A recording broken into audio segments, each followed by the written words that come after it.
The dessert was never kind, but on that day it felt especially cruel. Alina Maloa, woman with a grace that seemed out of place in the harsh landscape, her features sharp as moonlight, and her eyes full of a Mother S, fierce love rode into the burning sands with her 2 children. She had the striking beauty of a movie star from some distant, glamorous world, an elegance that was both bold and unforgettable. All she wanted was a simple adventure, a day of laughter where the desert wind felt like freedom. But freedom has a way of turning into fear in the blink of an eye. A sudden sandstorm roared across the plains like an angry beast, a wall of grit and fury. Her horse, terrified, reared up. The children screamed, their small voices swallowed by the wind. In the chaos, Alina was thrown from her saddle. Her world spun, a vortex of dust and panic, and then everything went dark. When she finally opened her eyes, she was utterly alone. The storm had passed, leaving behind a silence more terrifying than the noise. Her children were gone. She called for them, her voice raw and cracking, shouting their names until her throat burned. But the wind simply stole her words and carried them away into the vast, empty expanse. Desperate, she stumbled toward a rocky ridge, hoping to find higher ground, to find any sign of life. That S when a figure emerged from the heat-haze-an old man with a face as harsh as the land itself, his eyes cold and cruel, his hands cracked like dried earth. Some called him Old Burke, a bitter loner who saw kindness as a fool's weakness. He found Alina collapsed in the sand, her strength gone. She begged him for help, for water, for any news of her children. He offered her shelter, but not mercy. Burke dragged her to his isolated shack, a ramshackle structure hidden deep within a canyon that no map bothered to mark. There, her nightmare truly began. He forced her to work from dawn until well past dusk, turning her into his personal servant. She hauled heavy buckets of water from a deep, crumbling well. She chopped wood until her hands blistered. She ground grain with a heavy stone, and she cleaned his squalid land. He watched her constantly, his gaze filled with a greedy suspicion, treating her as if she were nothing more than a prisoner, an object he now owned. He never laid a hand on her, but his stare was a violation in itself, enough to turn her blood to ice. But every day, as she toiled under the merciless sun, she whispered her children's names into the hot wind, a desperate prayer that someone, somewhere, would hear. And someone did. Miles away, a handsome cowboy named Daniel Reed was leading a traveling family across the treacherous desert. Daniel was known for his steady voice, his quick thinking, and a heart that carried far too many scars. He had lost people before, too many, and the memory of it haunted his every step. As the sun began to set, painting the sky in bleeding shades of deep orange and purple, Daniel pulled his horse to a halt. He held up a hand, silencing the family's quiet chatter. He heard something, a scream. It was faint, desperate, but undeniably human. He turned his horse sharply, his gaze fixed on the distant canyons. "What is it?" the father of the family asked, his voice laced with concern. Daniel's eyes narrowed, scanning the horizon. Someone's in trouble. The man's warning was immediate. The sun's going down. You can't go out there alone. Daniel shook his head, his jaw set. And I can't just ride away either. He led the family to a safe, defensible hollow, promising to return, and then galloped toward the sound, the sand kicking up behind him like smoke. The screams came again, closer this time, shaking and terrified. He urged his horse faster, racing against the fading light. He reached the mouth of the canyon and saw the old shack, a single lantern flickering inside like a weak, struggling heartbeat. As he dismounted, the cruel, barking voice of old Burke drifted out from within.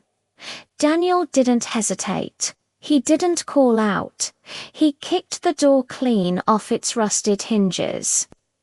Inside, Alina stood trembling, a heavy water bucket clutched in her hands, her face streaked with sweat and dust.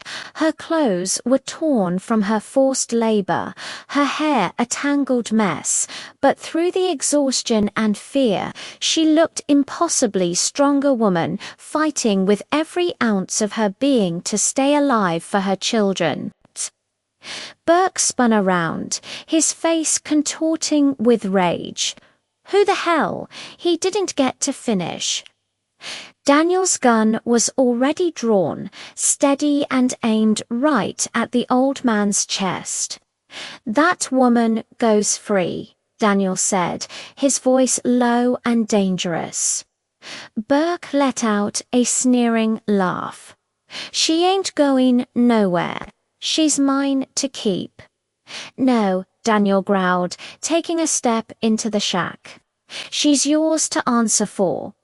The tension in the small room cracked like lightning.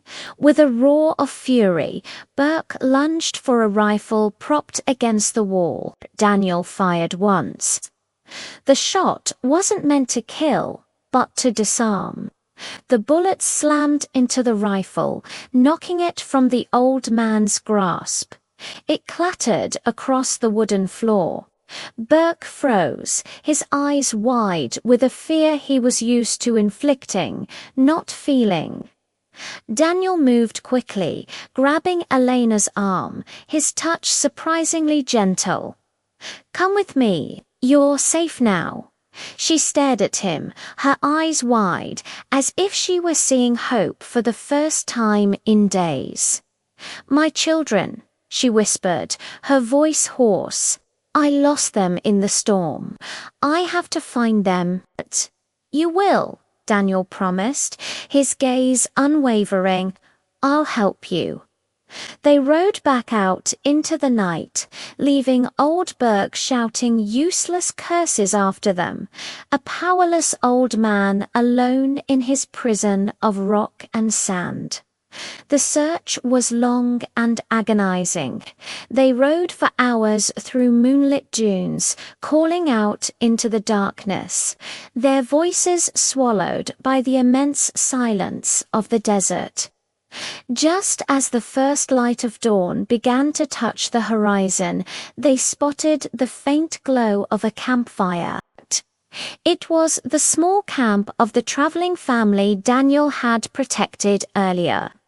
And there, wrapped in warm blankets, safe and unharmed, were Elena's 2 children. The moment they saw their mother, they scrambled to their feet, crying her name. Elena slid from the horse and fell to her knees, pulling them into a desperate embrace. Tears of relief finally streaming down her dust-covered cheeks. Daniel watched from a distance, his heart heavy with a profound sense of relief and something deeper, something he tried his best to ignore. In the golden morning light, Elena rose and walked over to him. Thank you, she said softly, her voice still thick with emotion. "You saved my life." Daniel swallowed hard, looking away for a second. Anyone would have done the same. "No," she whispered, forcing him to meet her gaze. "Not anyone." Their eyes held for a moment that stretched on forever, a moment full of something warm, dangerous, and entirely unspoken. But then her gaze drifted down to her children, and then to the simple gold ring on her finger. A shadow of reality crossed her face. "I should go home," she said, her voice quiet but firm. "My husband, he's waiting. My family needs me." Daniel nodded slowly, a flicker of pain in his eyes that he quickly masked with respect. "I understand." She stepped closer, her hand gently touching his arm, and offered him a small, trembling smile. "If life were different, maybe I'd stay. Maybe," Daniel said, his voice barely a whisper. The children climbed onto the family's wagon.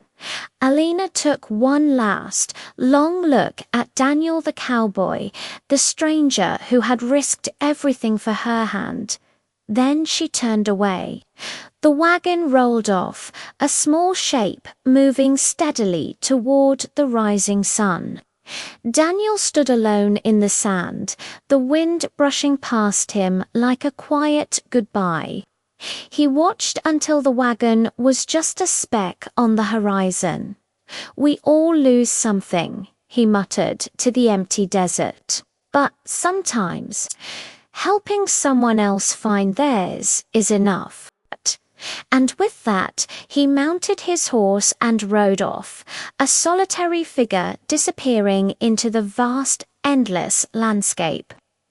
If you enjoyed this journey through the untamed frontier, be sure to subscribe for more cinematic Wild West stories.